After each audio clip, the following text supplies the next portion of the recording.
বিসমিল্লাহ রহমান রহিম। আসসালামু আলাইকুম ডিয়ার অডিয়েন্স, আশা রাখি আপনারা সকলেই ভালো আছেন। কিন্তু ভালো নেই আমাদের এই বাংলাদেশ, ভালো নেই সারা বিশ্ব। বিশেষ করে গাজায় মুসলমানদেরকে যেভাবে হত্যা করা হচ্ছে, একের পর এক বোমা এবং রকেট মেরে উড়িয়ে দেওয়া হচ্ছে, শিশুদের এবং নারীদেরকে যেভাবে হত্যা করা হচ্ছে, এটি অত্যন্ত মর্মাহত এবং দুঃখ ভারাক্রান্ত হৃদয়। এটা ভাষা প্রকাশ করার মতো নয়। এর মধ্যে সারা বাংলাদেশে যেভাবে আমাদের মুসলমানেরা আন্দোলন এবং প্রতিবাদে হয়ে উঠেছে, সোচ্চার হয়ে উঠেছে, সেজন্য প্রত্যেক মুসলমানদেরকে জানাই আন্তরিক অভিনন্দন। অবশ্যই আমাদের তো এর চেয়ে আর বড় কিছু করার কোনো সুযোগ নেই, আমাদের সেরকম ক্ষমতাও নেই। কিন্তু আমাদের এর মধ্যে চিন্তা করতে হবে, নিজের দেশের স্বার্থ রক্ষার ক্ষেত্রেও কিন্তু আমাদের মুসলমানদেরকে কিন্তু চিন্তা করতে হবে।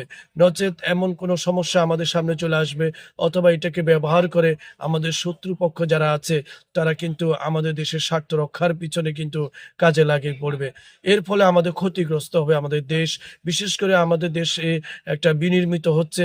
ডক্টর মোহাম্মদ হাত ধরে আমাদের দেশটা একটু, একটু করে এগিয়ে যাচ্ছে। গত ১৫-১৬ বছর ধরে এই দেশটা যেভাবে ধ্বংস করা হয়েছিল, সেই মুহূর্তটা এসে ডক্টর মোহাম্মদ হাত ধরে এই দেশটাকে প্রতি মাসে কিন্তু $1 মিলিয়ন কিন্তু ডলার করে কিন্তু রিজার্ভে কিন্তু যোগ হচ্ছে।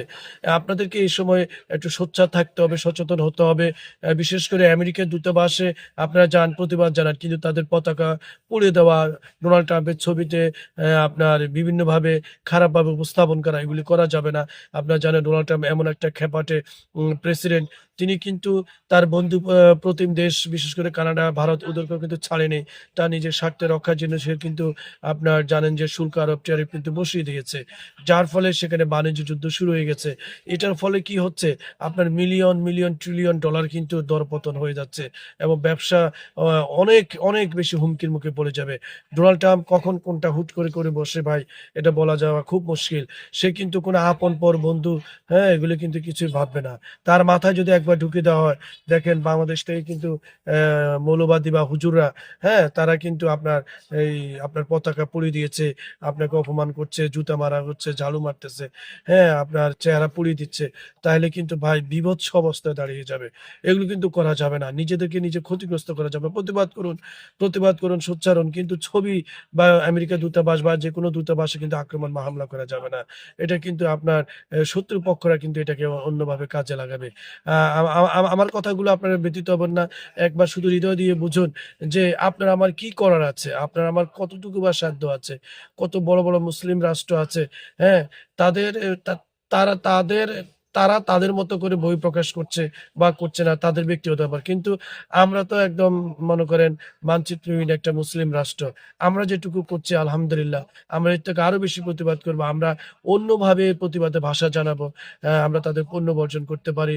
তাদের সাথে বাণিজ্য বিভিন্ন রকম এগুলোতে আমরা সরে আসতে পারি। কিন্তু বিশেষ করে আমরা কোনো দূতাবাসে বা কোনো দেশের কোনো ক্ষতিগ্রস্ত বা কোনো প্রতিষ্ঠানের লুটপাট করা বা এগুলি আমরা করতে পারব না। এগুলো করা যাবে না। তাহলে এগুলো কিন্তু বিভিন্নভাবে এই এআই সফটওয়্যার দিয়ে বা বিভিন্ন রকম এডিট-মেডিট করে, হ্যাঁ? সারা বিশ্বে কিন্তু এটা পৌঁছায় দিবে। আর এমনভাবে ক্ষতি করে দিবে যে আমরা যে ক্ষতিগ্রস্ত হয়ে উঠে আসবো, এটা আমাদের পক্ষে, দুর্বল দেশের পক্ষে সম্ভব হবে না। এমন না যে আমাদের পক্ষে অনেক বড়, বড় রাষ্ট্র দাঁড়িয়ে যাবে। সেটা কিন্তু দাঁড়াবে না। ডোনাল্ড ট্রাম্পের কাছ থেকে কিন্তু বাঁচতে হলে বুদ্ধিমত্তার সহিত বাঁচতে হবে। এমন কিছু কাজ করা যাবে না যেটা তার কাছে কিন্তু বেডলি পৌঁছে যায়। সতর্ক থাকতে হবে। প্রিয় দেশবাসী, আমরা সমবেদনা জানাই আমাদের গাজা মুসলমানদের। হে আল্লাহ পাক, তুমি রক্ষা করো। তুমি এই পবিত্র ভূমিকে রক্ষা করো। তাদেরকে রক্ষা করো। তুমি তাদের সহায় থেকো। তোমার কাছে বিশেষভাবে আমাদের অনুরোধ। প্রিয় দর্শক, ডিয়ার অডিয়েন্স, ভালো থাকবেন, সুস্থ থাকবেন। আল্লাহ হাফেজ।